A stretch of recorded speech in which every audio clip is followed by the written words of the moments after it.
What I recall, well, first of all, let me tell you that I was not here in 1960. I came to Cyprus in 1962, essentially. And what I recall is that everybody was pleased that Cyprus was now, they used the word of got rid of the British. I was an independent country, but a significant percentage of the people did not believe that this was the end. You must not forget that before there was a kind of partisan war for enosis, which means union with Greece, and that was not achieved in the Zurich-London agreements. So many people felt that they were in some way cheated, and they exercised pressure on joining. Therefore, although Cyprus should have been an independent country in which the two communities would live side by side, and personally, my father was an eye surgeon, and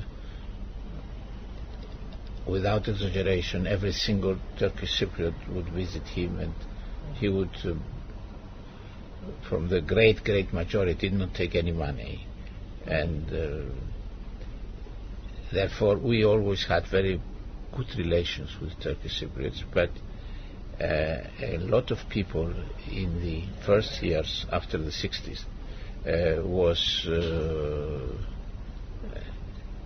looking at independence as a step, and they were not looking at the Turkish Cypriots as really the partner. They wanted to, in a way, be in an island where they had the final say.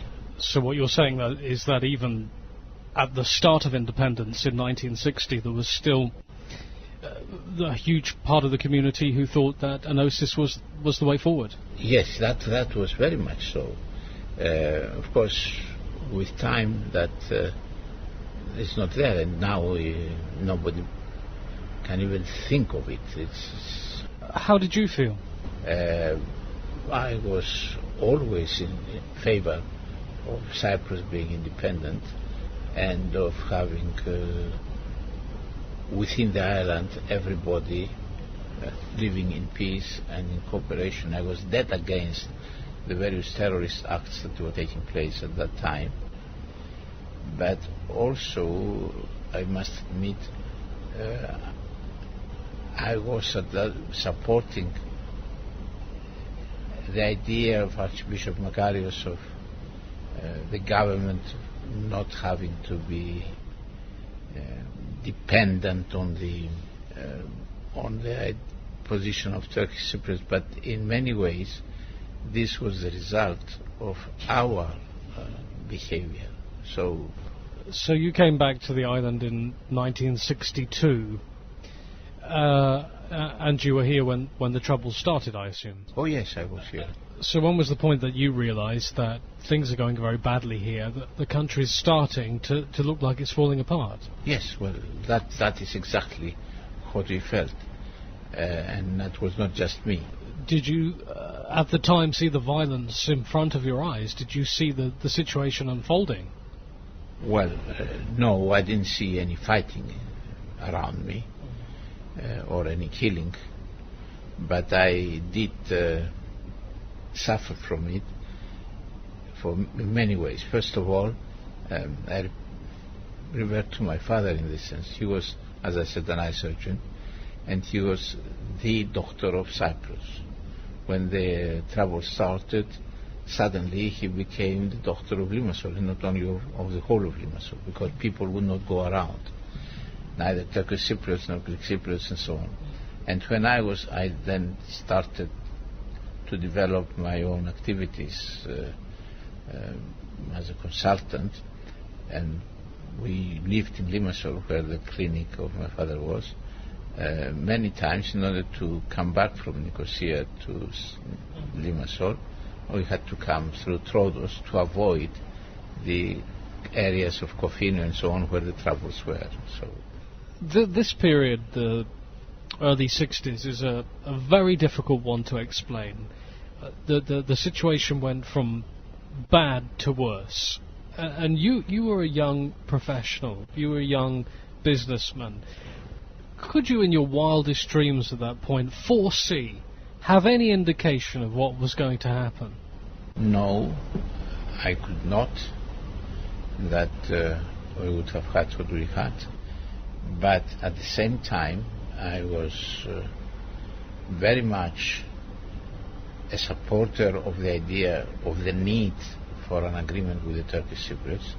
I have never accepted that the Turkish Cypriots are our enemies, like many people wanted to believe. And I was extremely against the people that tried to sabotage the efforts by Archbishop Makarios to have a solution. And of course later the EOKB efforts. So we turn from the events of the 1960s, this period of intercommunal violence, the literal ripping apart of the two communities. 1974 arrives, so there's been a decade of this, and the invasion. Where did you hear the news? Where were you? I was in Tehran the day that they invaded, in Iran, because we had quite a large company there doing market research.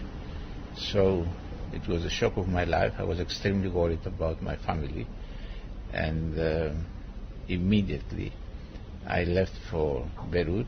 There were no connections with Cyprus, so we got a fishing boat and got on that and came to Cyprus. And then I went home, and I remember my young son, who was only 3 years old, he wouldn't speak to me for some time. And it took some time. And essentially his attitude was that when we were in danger, where were you? We wanted our father, but he couldn't say these things.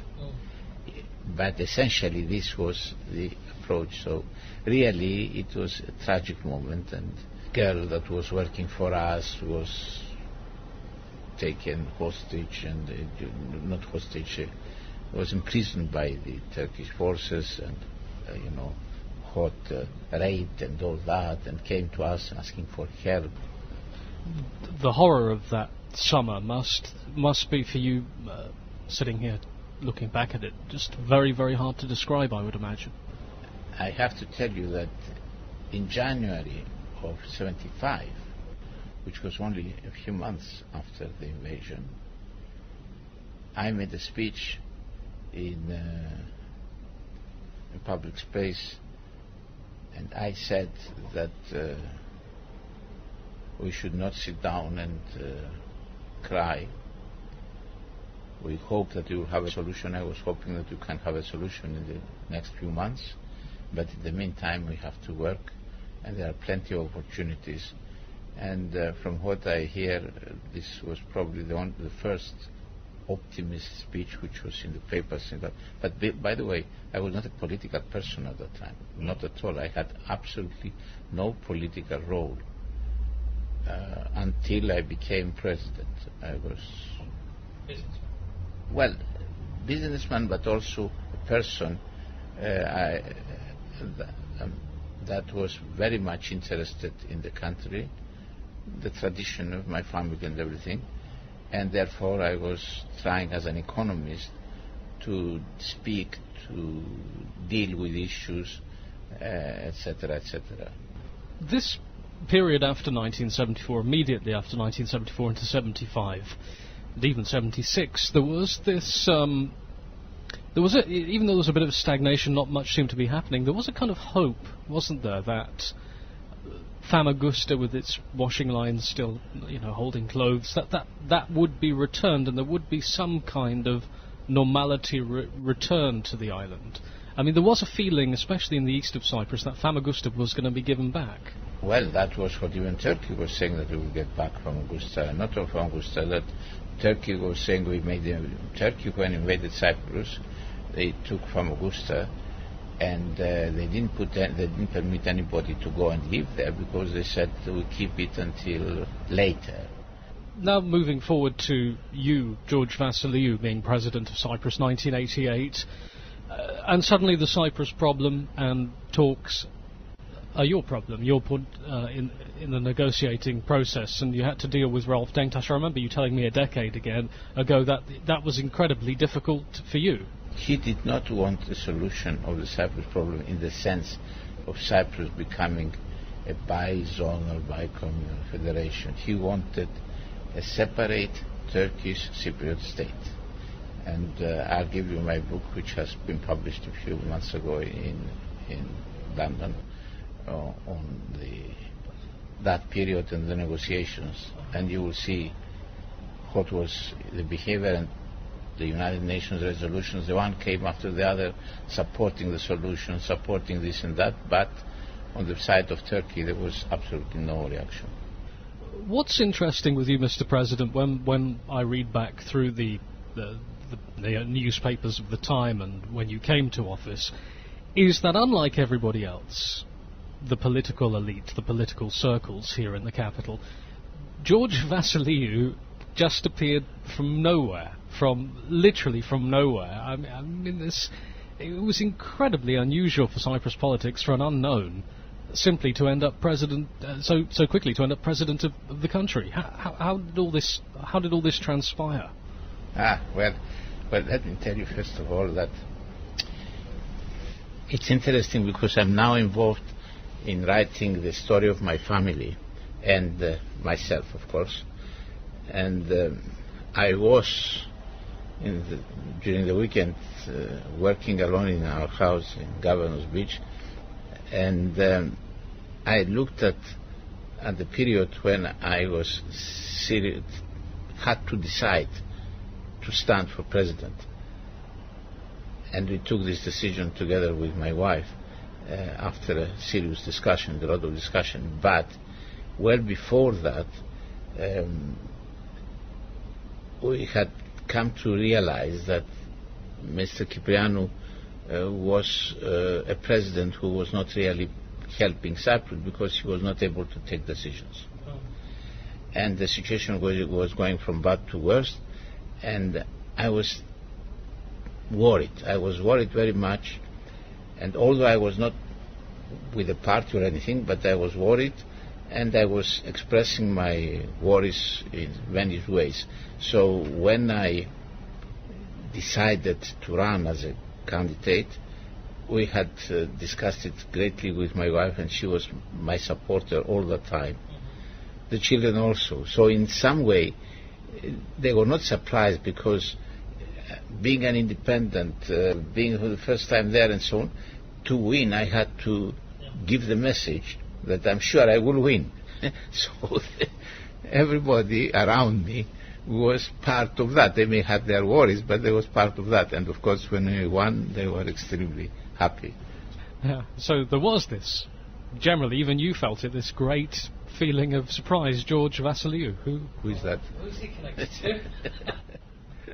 There we are, the former President of the Republic, George Vassiliou, speaking to us at the weekend on this special Independence edition of Round and About.